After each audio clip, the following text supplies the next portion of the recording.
오늘 시편 119편 153절에서 160절 이 말씀 가지고 살려주세요 라는 제목으로 함께 은혜 나누고자 합니다. 오늘은 히브리어 20번째 문자 레쉬라는 문자로 시작을 합니다. 이제 끝에 거의 다 왔습니다. 이제 지난주 말씀을 제가 드라마라고 했죠. 119편은. 그러면은 지난주 19화에서 뭐라고 했는지 봐야 됩니다. 지난주 말씀에서 하나님으로부터 도움받기 위해서는 하나님 말씀을 날마다 살펴서 가장 높은 기준까지 지켜서 행동에 옮기겠다라고 다짐했습니다. 또 이른 새벽에 나아가서 울부짖고 받은 말씀을 간직하기 위해서 밤새 중얼거리며 노력했다라고 했습니다. 그런 뒤에는 우리의 의가 아니라 하나님의 인자하심과 하나님의 판결의 근거에서 살려달라고 해야 한다 그랬습니다. 그것이 지난주의 말씀입니다. 지난주 말씀은 뭐냐면 울부짖는다는 말이 핵심 단어입니다. 반복되는 것은 지난주에는 울부짖었는데 오늘 말씀은 이렇게 다짐하면서 울부짖으며 살려달라고 한 시편 기록자가 오늘 말씀에서는 살려달라는 말을 3번이나 합니다. 살려달라는 말이 오늘 말씀에서는 핵심 단어입니다. 근데 그 근거가 뭐냐면은 과거에 하나님의 지혜로운 판결하신 그 기록, 성경에 나와 있죠. 과거에 누구도 이렇게 하고 누구도 이렇게 하고 이렇게 했잖아요. 요거고요. 또 하나는 성경에 나타난 미래의 약속, 이것과 또 하나님의 인자하심에 근거한 것입니다. 오늘 말씀은. 그러면 이 말씀을 자세히 보면서 우리는 어떻게 하나님 앞에 살려달라고 할 수 있는지 생각해보는 시간을 갖겠습니다. 첫 번째로 과거에 하나님의 현명하신 판결과 미래의 약속의 근거에서 살려달라고 153절부터 156절까지 말하고 있습니다. 여기 지난주 핵심 단어는 울부짖는다였는데 하나님께서 자신의 기도를 들어달라고 했습니다. 근데 오늘 말씀의 핵심 단어는 살려달라는 거라고 했죠. 그런데 살려달라고 말하기 전에 153절에서 시편 기록자는 먼저 자신의 고난을 봐달라고 합니다. 그토록 간절하게 부르짖었을 때 주님께서 반응하시자 이번에는 자신의 고난을 잘 보시고 불쌍히 여겨서 구원해달라는 것입니다. 그런데 구원해달라는 이유가 자신은 주님의 법을 잊지 않았다는 것입니다. 이 주님의 법이라는 단어는 토라입니다. 모세오경을 말하는 토라입니다. 주님의 법을 잊지 않았으니까 구원해달라는 것입니다. 이렇게 기도하자 하나님이 응답하신 겁니다. 본문에는 하나님이 응답하신 것은 기록이 안 되어 있습니다. 하지만 틀림없이 하나님은 그래 어떻게 구원해 줄까 이렇게 물었을 것입니다. 이에 대해서 대답한 것이 154절입니다. 어떻게 구원해 줄까 하자 154절은 새 번역에서 변호인이 되셔서 변호해 주세요 라고 번역했습니다. 번역을 참 잘했어요. 원어의 강조 표현을 그대로 살렸습니다. 개역개정에서는 이것이 사라져 버렸어요. 하나를 지워가지고. 근데 원어는요, 이 명사와 동사가 같은 말에서 온 말이에요. 그래서 이렇게 변호인이 되주셔서 변호해 주세요. 이렇게 번역을 원어의 느낌을 살려서 그대로 워드플레이까지 번역했어요. 그런데 이 변호라는 말은요, 원어의 말을 담기에는 너무 점잖은 말이에요. 법적 용어가 아니고 이것은 몸싸움까지는 벌이면서 말다툼을 하는 그런 격렬한 싸움이에요. 원어를 그대로 말하면 싸움을 싸워주세요 이렇게 된 겁니다. 원어는 싸움을 싸워주세요. 그런데 이 싸움은 사실은 몸싸움이 중심이 아니라 말싸움이 중심입니다. 그런데 심하면 뭡니까? 몸으로 밀치고 막 이렇게까지 하겠죠? 그런 심한 싸움인데 이제 대신 싸워달라고 하나님께 부탁하고 있습니다. 어떤 상황에 비유할 수 있냐면요, 마치 인신매매로 팔려갔던 여자가 우연히 참 힘들게 탈출을 했습니다. 그래서 살려달라고 맨발로 뛰어가면서 소리 지르는데 어떤 의로운 사람이 나타나서 딱 가로막고 자기 뒤에 서라고 하고 딱 가로막았어요. 그런데 이 사람들은 여자를 돈 주고 산 술집 주인과 또 조직폭력배가 같이 와서 내놓으라고 하는 것과 같은 상황입니다. 그런데 상대는 죽이겠다고 하면서 협박을 하며 몸을 밀치고 칼을 들이밀고 하는 그런 상황입니다. 그런 상황에서 시편 기록자는 하나님 뒤에 숨으면서 자기 대신 싸워달라고 말하는 겁니다. 제가 비유로 말한 겁니다. 이제 본문 상황에서 변호인이 되주셔서 변호해 주세요, 이 말은 너무 약한 말이라고요. 싸움을 대신 싸워주세요, 이런 말인데 잡혀 죽을 그런 상황에서 앞에서 막아주시고 대신 말싸움을 해달라는 것입니다. 상대를 물러가게. 그런데 이 싸움은요, 말싸움이나 몸싸움으로 해결되지 않습니다. 왜냐하면 이 상대도 역시 피해자입니다. 자기들도 인신매매범에게 돈을 주고 샀기 때문에 내 돈 내놓으라고 하는 그런 상황입니다. 그래서 구해달라고 했는데 개역에서는 구하사라는 말이 또 있어요. 근데 새번역에서는 그걸 지워버렸어요. 근데 이 말이 구하사라는 말이 무슨 말이냐면요, 값을 지불하고 사서 해방시켜달라는 말이에요. 그래서 보아스가 그 기업을 물은다라고 할 때가 바로 그런 말입니다. 값을 지불하고 자기를 사서 해방시켜달라는 것입니다. 그래서 시편 기록자가 구해달라는 것은 몸으로 막아주고 말싸움에서 저들을 물리칠 뿐 아니라 대신 값을 지불해서 저들이 완전히 떠나가게 해주십시오, 이런 말입니다. 154절 끝부분에 이어지는 말은 주님께서 약속하신 말씀에 따라 살게 해주세요 그랬습니다. 그 약속이란 하나님 말씀에 나타난 구원의 약속입니다. 말씀에 따라 순종하는 자는 생명을 지켜주신다고 했습니다. 그러니까 그 약속에 따라서 자기의 생명을 지켜주세요. 어떻게 지켜줍니까? 대적을 말로써 막아주시고 또 값을 지불해서 대적들이 완전히 떠나가고 그렇게 구해달라는 겁니다. 따라서 시편 기록자가 살려달라는 방법은 어떻게 구해줄까 하니까 시편 기록자가 이렇게 구해주세요, 두 가지를 제시했습니다. 뭐라고요? 말로 대신 싸움을 싸워주시고 또 값도 지불해 주셔서 저들이 다시는 시비 걸지 않게 해주세요, 이런 말입니다. 이에 이어지는 155절은 악인들에 대한 설명입니다. 저 악인들은 구원과는 거리가 멀다고 했습니다. 왜냐하면 그들은 주님의 율례를 찾지 않기 때문입니다.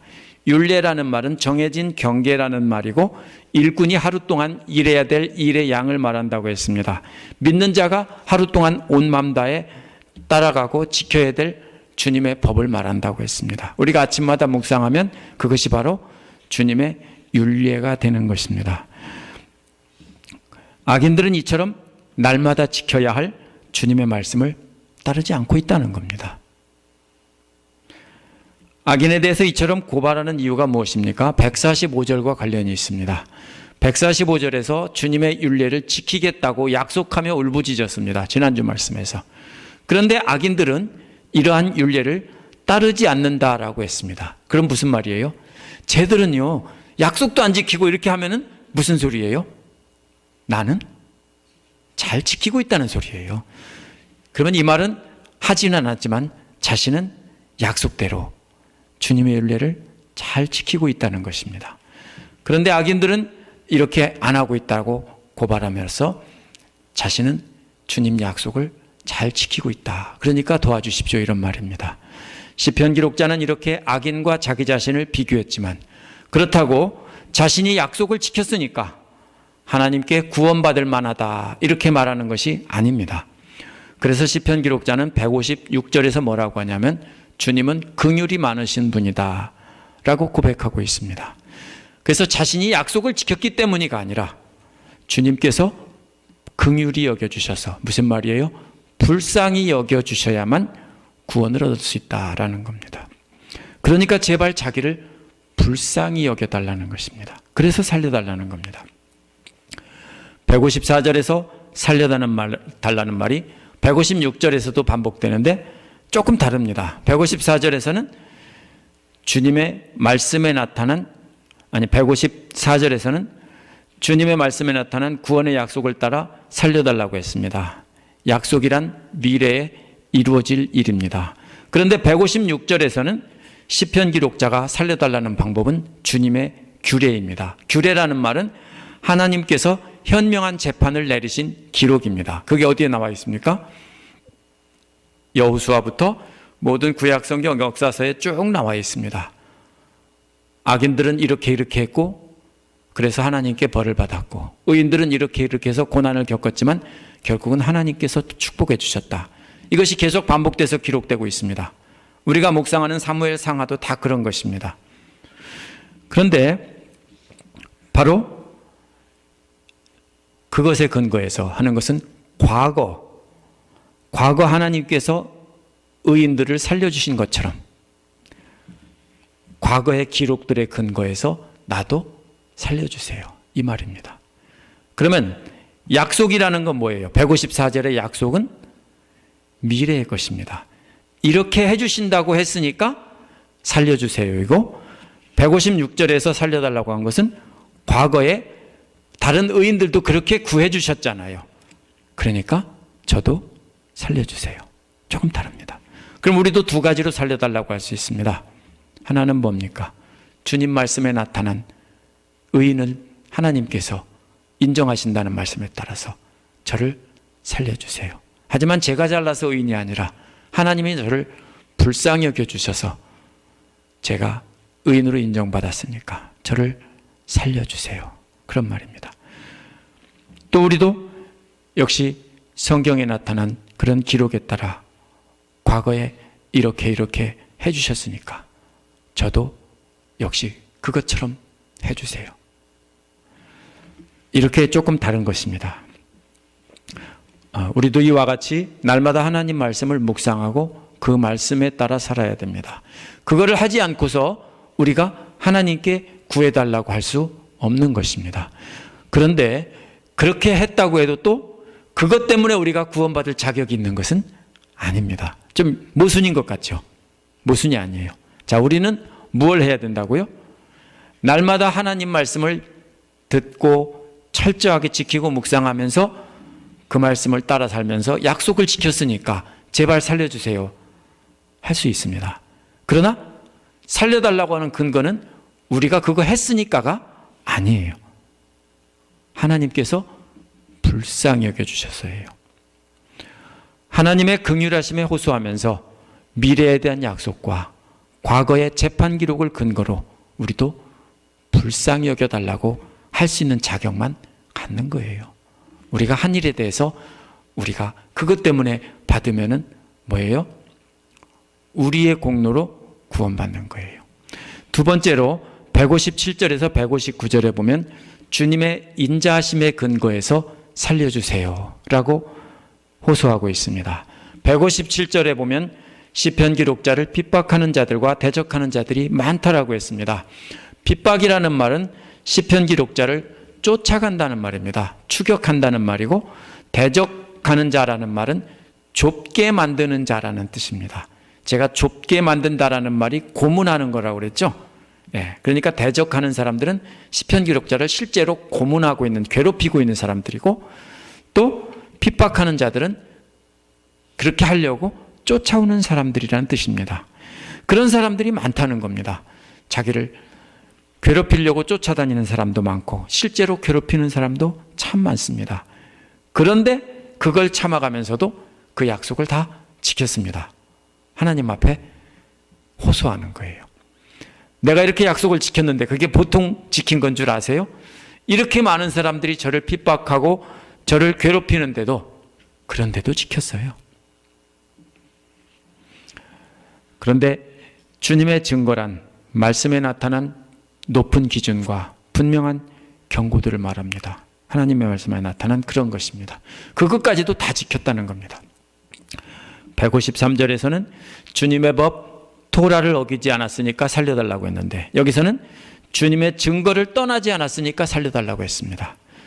단순히 주님의 법을 어기지 않았다는 것에서 멈추지 않고 주님의 법에 나타난 높은 기준과 분명한 경고들에서도 벗어나지 않았다는 겁니다. 앞에보다 153절보다 훨씬 높은 기준을 제시한 겁니다. 153절은 그냥 모세오경을 잘 지켰다라는 것인데, 여기서는 그 안에 나타난 가장 높은 기준과 분명한 경고들까지도 다 지켰다는 겁니다.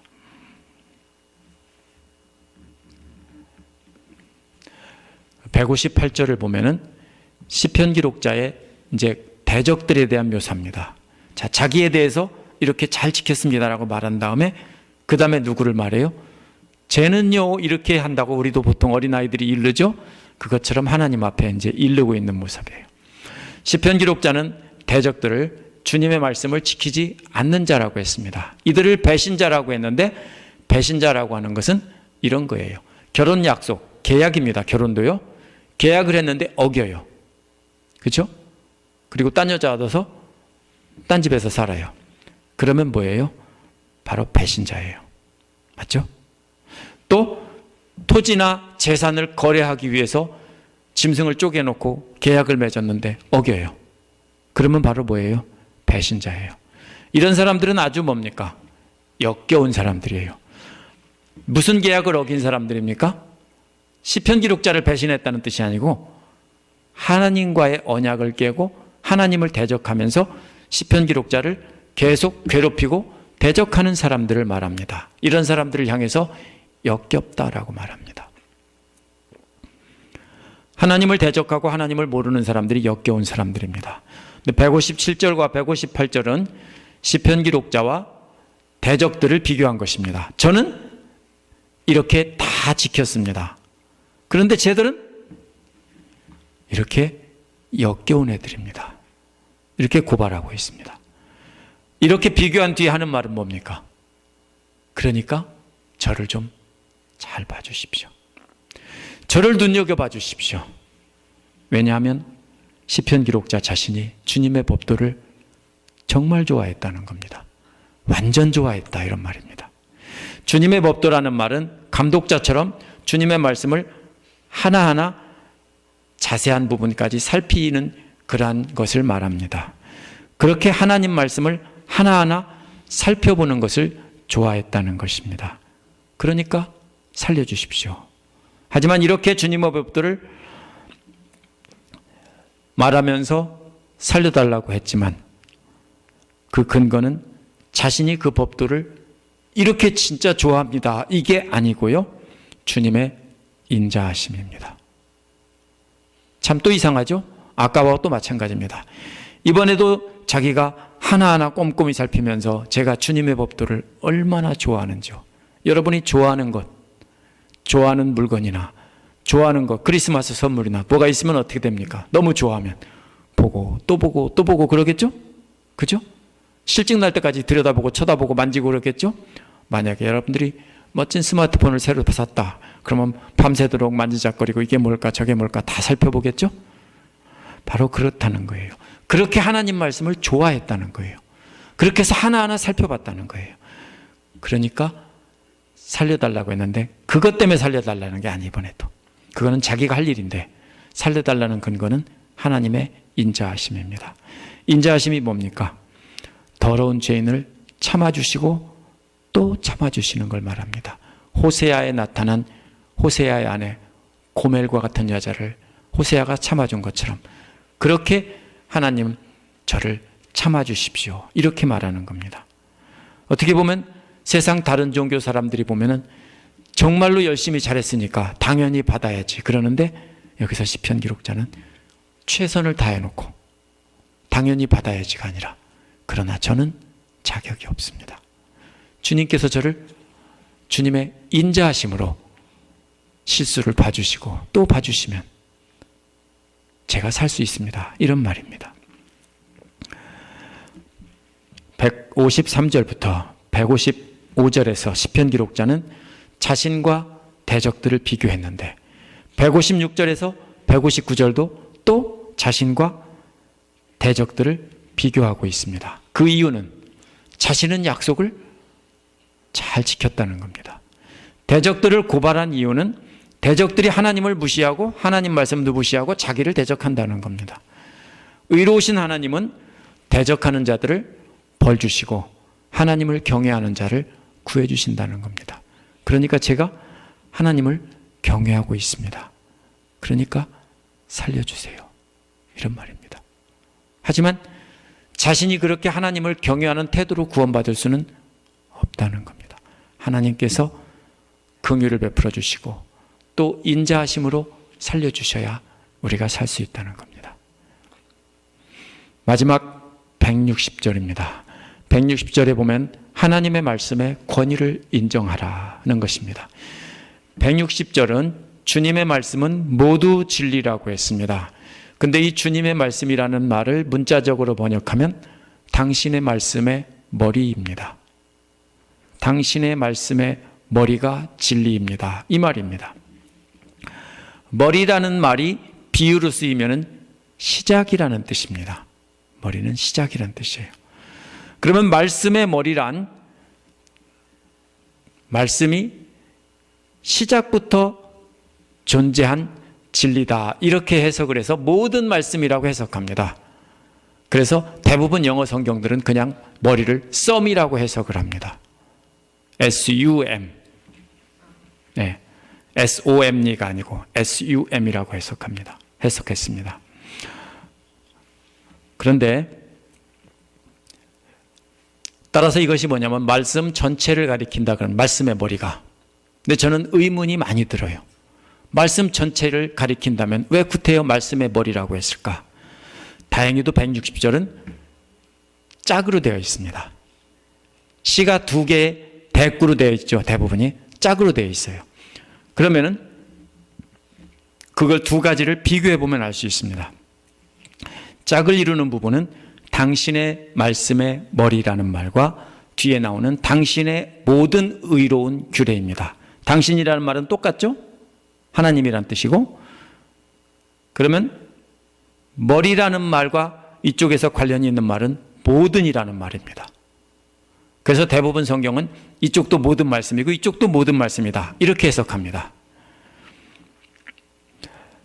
그런데 여기서 이 말씀이라는 말 자체가 무슨 뜻이냐면요. 하나님의 진리를 담고 있는 모든 형태의 진술과 약속과 명령을 다 포함하는 겁니다. 진술이 뭡니까? 스테이트먼트입니다. 그냥 스테이트. 그 다음에 약속, 프라미스하고 명령은 명령이죠. 예. 그래서 이 세 가지 형태의 표현 방법으로 기록된 하나님의 진리를 말해요. 이것이 당신의 말씀이란 뜻입니다.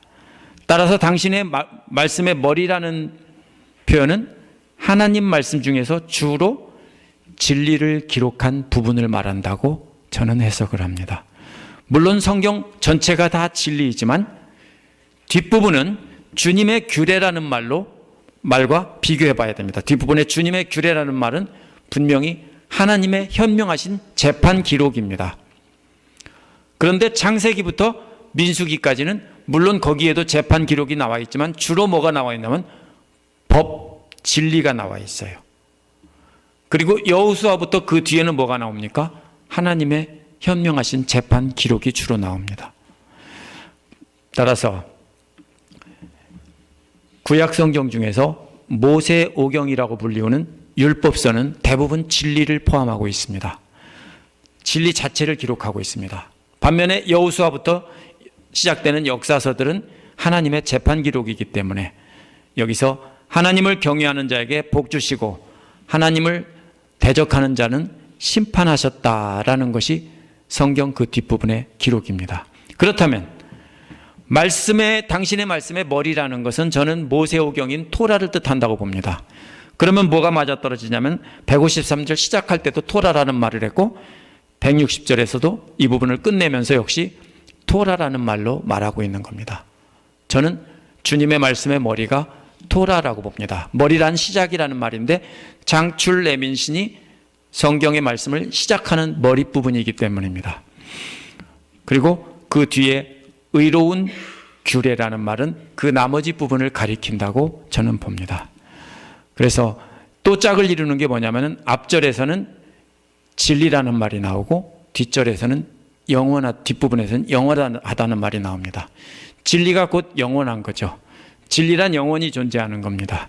그래서 모세오경은 하나님의 법을 기록한 것이니까 진리이고, 역사서는 하나님의 재판 기록인데 영원하다는 겁니다. 그렇다면 뭡니까? 과거에 그렇게 의롭게 재판하신 것이 앞으로도 그렇게 영원히 재판하신다는 것입니다. 이렇게 비교하고 있는 것입니다. 만약 당신의 말씀의 머리가 모든 말씀을 뜻한다면 뒷부분에 규례라는 말과 그냥 겹쳐버리고 의미가 구별이 안 됩니다. 그래서 저는 이렇게 이해하고 해석을 했습니다. 그 다음에 주님의 말씀의 중심이 되는 주님의 말씀은 가장 중심이 되는 중요한 진리를 담고 있는 부분이고, 이 부분은 변함없는 진리이고, 이와 짝인 주님의 의로운 규례는 바로 영원하다는 것입니다. 그래서 앞부분 모세오경은 변함없는 진리이고, 뒷부분에 나온 역사서들은 바로 뭐냐면은 영원히 계속된다는 겁니다. 그와 같은 심판이. 주님의 말씀의 그 핵심 부분은 영원한 진리고, 그 핵심 부분에 의해서 내리신 판결, 그렇죠? 앞부분에 의해서 뒷부분은 판결을 내리시는 겁니다. 그 판결은 영원히 존재한다는 겁니다. 쉽게 말하면 앞부분은 뭡니까? 율법전서 같은 것이고, 뒤에서는 재판 기록과 같은 것입니다. 하나님은 언제나 변하지 않고 동일하게 하나님 말씀, 모세오경의 근거에서 재판하신다는 겁니다. 이 마지막 이 절이 무슨 뜻입니까? 앞에서 살려달라고 하면서 자기가 약속대로 말씀을 잘 지키고 이렇게 했다는 것과 악인들과 비교하면서 이렇게 말한 이유는 뭡니까? 자신이 그렇게 하나님 말씀을 존중하고 따른다는 것입니다. 하나님의 말씀을 완전히 신뢰하고 그 권위를 완전히 인정한다는 것입니다. 그러면은 주님께 살려달라는 근거가 미래에 대한 약속, 성경에 나타난 미래에 대한 약속과 과거의 재판 기록에 근거한다고 했습니다. 하지만 살려달라는 근거는 그게 아니라 뭐라고 한다고 했습니까? 약속을 잘 지킨 데 있지 않고 불쌍히 여겨달라는데 하나님의 긍휼하심이 있다고 했습니다. 우리도 그렇다면 아무것도 안 해놓고 은혜를 주세요라고 하면은 잘못입니다. 그렇죠? 먼저 뭐를 해야 됩니까? 우리 할 일을 하고 나서 불쌍히 여겨달라고 해야 됩니다. 이거 가지고 헷갈리는 사람들이 참 많아요. 어느 쪽에서는 오직 믿음으로 구원받는 거니까 우리의 행위와는 아무 상관없다라고 하고, 어느 쪽에서는 우리가 행해야만 된다라고 하고, 둘 다 맞아요. 둘 다 맞는데 뭐예요? 여기서 나오죠. 자신이 할 일은 최선을 다해서 다 했어요. 하지만 그게 구원받는 게 아니에요. 하나님께서 긍휼히 여겨 주셔야 받는 거예요. 그러면 그 한 건 뭐예요? 약속 지킨 건 뭐예요?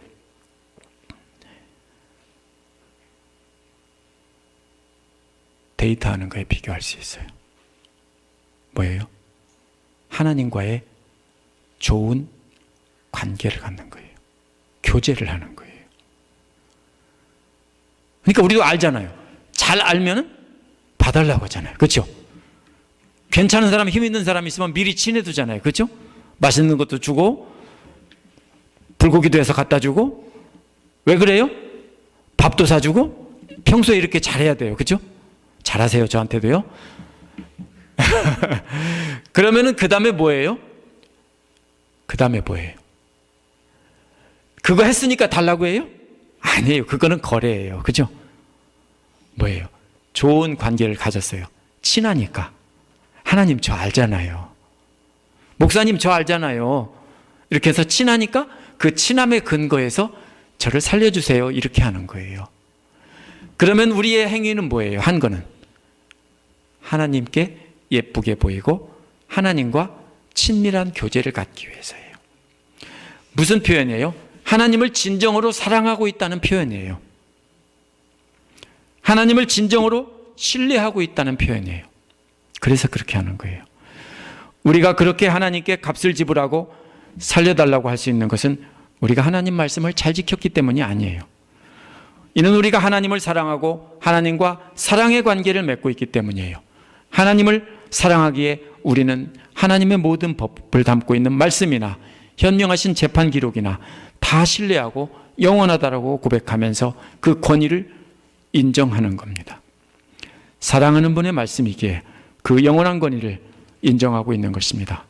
그렇다면 우리도 역시 날마다 말씀을 마음에 새기며 그분을 존중하고 지키며 살아야 됩니다. 하지만 내가 이렇게 했으니까 나에게 이렇게 해주세요. 이거는 잘못된 말입니다. 말씀을 지키는 것이 어떤 공로도 될 수 없습니다.